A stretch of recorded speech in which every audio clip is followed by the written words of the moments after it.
पास के तमाम बाड़ियों से मजरों से पधारे हुए सभी बुजुर्गों, यहाँ की पंचायत के सरपंच साहिबान, आसपास की पंचायत से पधारे हुए तमाम बुजुर्गों और खास तौर पे मेरे नौजवान महाराणा प्रताप युवा सेना के तमाम साथीगण, फौजी साहब नरेंद्र सिंह जी, इस युवा सेना के नौजवान तमाम कार्यकर्तागण, उदय सिंह जी, चुना सिंह जी, हमारे रतन सिंह जी और भी तमाम, कमलेश जी, तमाम उपस्थित गणमान्य नागरिकगण, माताओं बहनों और प्यारे बच्चों, आज का ये कार्यक्रम आपके मोटा के गवार के सभी नौजवानों ने कई बार बात हुई कि ये लोग सब लोग 12-13 तारीख के बाद वापस अपने अपने काम में, अपने अपने इलाके में, कुछ गुजरात और कहीं चले जाएंगे। कई बार मेरी बात हुई तो मैंने कहा मैं कोशिश करूंगा।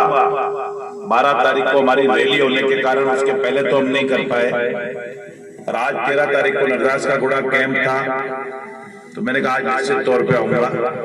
आने में थोड़ा विलंब हुआ, थोड़ी देरी हुई, उसके लिए मैं माफी चाहता हूं आप लोगों से, सबसे क्षमा प्रार्थी हूं।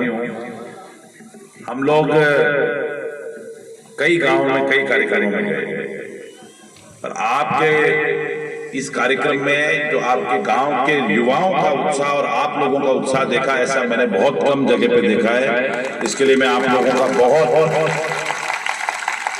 दिल की गहराई से धन्यवाद। आपका उत्साह हमारी हिम्मत बढ़ा। नौजवानों क्या इतना अच्छा काम कि आपके उच्च प्राथमिक विद्यालय में आप एक आरओ लगा दो और आप एक कंप्यूटर दे दो।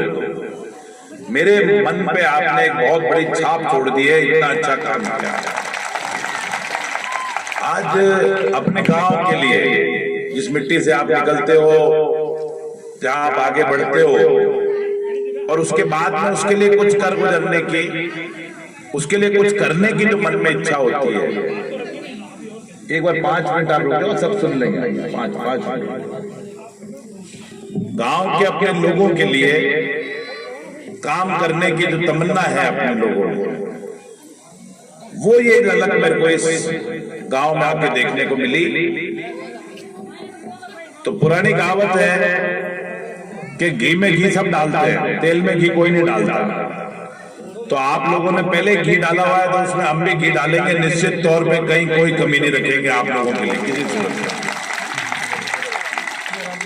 जहां तक इसको अंग्रेजी मीडियम करने की सवाल है, मैं पूरी कोशिश कर रहा हूं कि दिवेर के लिए अंग्रेजी मीडियम लाऊं, और सौभाग्य से ये मौका मोटा के ग्वार को मिलता हुआ दिख रहा है मुझे, तो इसलिए मुझे इस बात की भी खुशी है। और इस विद्यालय का जो प्रांगण मैंने देखा है, ये विद्यालय बनाया हुआ इसी सोच से है कि इसमें कभी कोई बड़ा विद्यालय बनेगा। यही सोच से आप लोगों ने इस विद्यालय को बनाया है। इसके लिए इस गांव के तमाम सब लोगों को मैं बहुत दिल की गहराई से धन्यवाद देता हूं कि अपने गांवों में स्कूलों के लिए जमीन अच्छी छोड़ो, अच्छे स्कूल बनाओ। कभी पता नहीं कौन से स्कूल का क्या नंबर आ जाए, और कौन सा 10वीं हो जाए, कौन सा 12वीं हो जाए। तो अगर आपके पास जमीन नहीं होगी, अगर आपके पास सोच नहीं होगी, अगर आपके पास इच्छा शक्ति नहीं होगी, तो आप ये काम नहीं कर पाओगे। आज भीम और देवगढ़ में 3 साल पहले आपने मेरे को 11 दिसंबर को जिता के भेजा था राजस्थान की विधानसभा के अंदर। आज मुझे 3 साल पूरे हो गए, और इन 3 सालों में मैंने मेरी तरफ से गांव-गांव, ढाणी-ढाणी में काम करने का प्रयास किया है। जो काम मेरे नजर में आया, जिस गांव के, जिस क्षेत्र के लोग मुझे पास काम लेके आए, मैंने उनको करने में कोई कसर नहीं छोड़ी।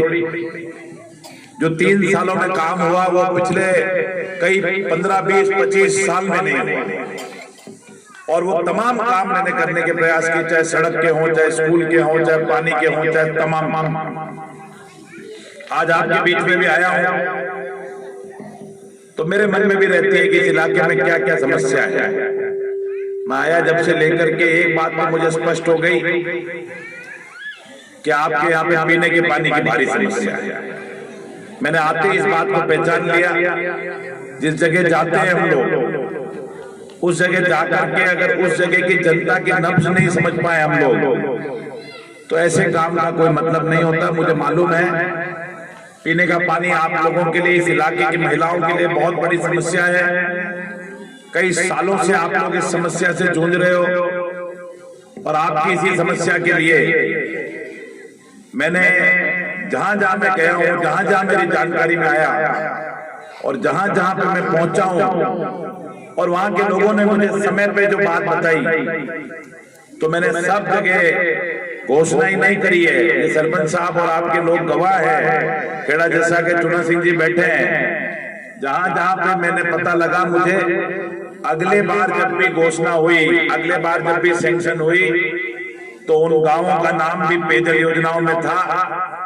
आज मैं आपके बीच में इसकी गारंटी के साथ कह के जा रहा हूं कि दिवेर के तमाम बाड़ियों के अंदर पीने के पानी की घर घर व्यवस्था करेंगे। तमाम बाड़ियों,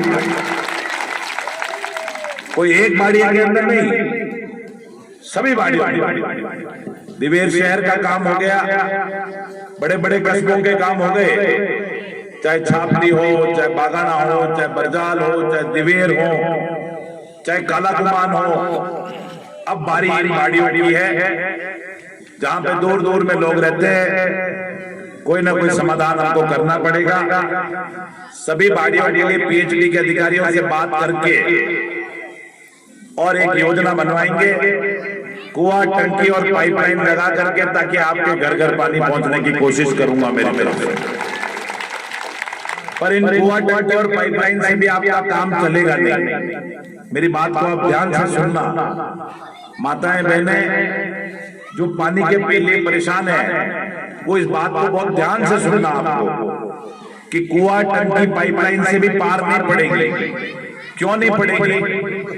क्योंकि जब तक इंद्र भगवान ऊपर से पानी नहीं बरसाएगा, उन कुओं में पानी नहीं आएगा, उन हैंडपंपों में पानी नहीं आएगा, उन सोलर पंखटों में पानी नहीं आएगा, तो पानी लाओगे कहां से? कब तक टैंकरों से काम चलाओगे? कब तक इंद्र भगवान की उस वर्षा के ऊपर निर्भर रहोगे? इसके लिए मैंने एक सपना सोचा था और वो गांव की महिलाओं तक वो बात नहीं पहुंच पाती। आपके नौजवान जानते हैं, जो सोशल मीडिया पे और अखबार पढ़ते हैं, उनको पता है मैंने माननीय मुख्यमंत्री जी अशोक गहलोत जी से बात करी थी और 2021 के बजट में मार्च में भीम और देवगढ़ को चंबल के पानी के लिए 1100 करोड़ रुपए माननीय मुख्यमंत्री जी ने हम सब लोगों के लिए दिए हैं।